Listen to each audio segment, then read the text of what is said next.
Hello students, good afternoon to all of you. Today for class 5th subject EVS, our topic is from tasting to digesting. I am Nisha Pandita from UPS Mir Mohalla Nutnusa. So students, अभी हम इस lesson की question answer कर रहे हैं जो आपकी EVS की बुक के पेज नंबर 19 और 20 पे है।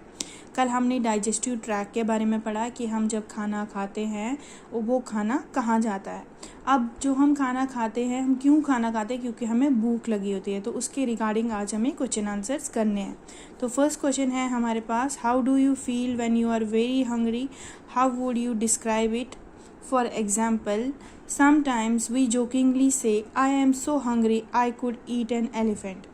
तो क्वेश्चन में पूछ रहे हैं कि आपको कैसा फील होता है, आपको कैसा लगता है जिस टाइम आप बहुत ही भूखे होते हो, आपको बहुत भूख लगी होती है, और आप इस चीज़ को कैसे डिस्क्राइब करोगे कि आपको भूख लगी है।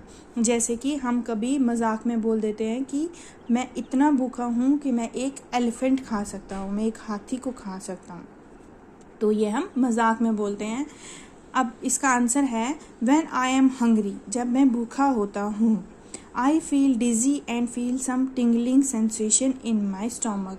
मुझे चक्कर आने लगते हैं जिस टाइम मैं भूखा होता हूँ या मैं भूखी होती हूँ, मुझे भूख लगी होती है तो मुझे चक्कर आने लगता है और मैं अपने स्टमक में एक टिंगलिंग सी सेंसेशन फील करता हूँ and wanting to eat immediately, और मैं चाहता हूँ कि मैं जल्दी से कुछ खा लूँ।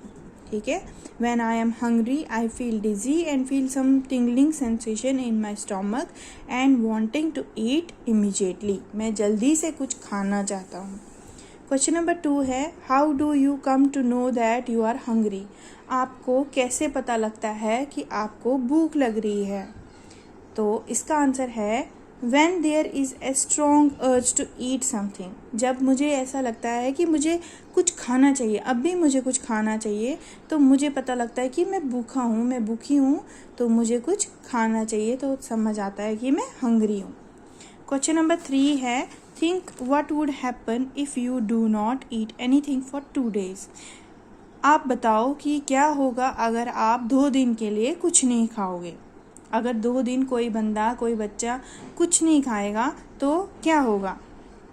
इसका आंसर है, if I do not eat anything for 2 days I may feel tired and fall sick. मुझे थकावट महसूस होगी, मेरे शरीर में कोई हिम्मत नहीं होगी और हो सकता है कि मैं बीमार भी हो जाऊं. ठीक है, if I do not eat anything for 2 days, अगर मैं 2 दिन के लिए कुछ नहीं खाऊंगा, आई मे फील टायर्ड, मुझे थकावट महसूस होगी, मेरी बॉडी में एनर्जी नहीं होगी, एंड फॉल सिक, और मैं बीमार भी हो सकता हूँ. क्वेश्चन नंबर 4 है, would you be able to manage without drinking water for 2 days? Where do you think the water that we drink goes? तो क्या आप 2 दिन के लिए मैनेज कर सकते हो बिना पानी पिए? बिना पूरे 2 दिन आपको पानी नहीं पीना है, क्या आप ये चीज़ मैनेज कर सकते हो? और जो हम पानी पीते हैं, आपको क्या लगता है कि वो कहाँ जाता है? तो इसका आंसर है, no I won't be able to manage without drinking water for 2 days. नहीं भाई, मैं नहीं मैनेज कर सकती हूँ, 2 दिन बिना पानी के मैं नहीं रह सकती हूँ, क्योंकि पानी जो है वो हमारी बॉडी के लिए बहुत ही ज़्यादा एसेंशियल होता है, ज़रूरी होता है. हम बिना पानी पिए 2 दिन नहीं रह सकते. The water we drink goes to all parts of the body. जो भी हम पानी पीते हैं वो हमारी बॉडी के हर एक पार्ट में चला जाता है. Where all the metabolic activities take place, जहाँ पे हमारी बॉडी की सारी मेटाबॉलिक एक्टिविटीज़ हो रही होती है, हमारी बॉडी का मेटाबॉलिज्म हो रहा होता है, हमारे जो हम पानी पीते हैं वो हमारी बॉडी के हर पार्ट में जाता है. Some water come out of the body in the form of sweat और यूरिन. और कुछ पानी जो है वो हमारी बॉडी से बाहर भी आता है. तो वो किस शक्ल में बाहर आता है? या तो स्वेट की शक्ल में, पसीने की शक्ल में, या तो फिर यूरिन की शक्ल में, पेशाब की शक्ल में. ठीक है स्टूडेंट्स, आज का हमारा टॉपिक इतना ही है, कल हम इसके आगे पढ़ेंगे. I hope you understand today's topic. आपको ये क्वेश्चन आंसर सारे लर्न करने जितने भी अभी तक मैंने पढ़ाए हैं. Thank you so much.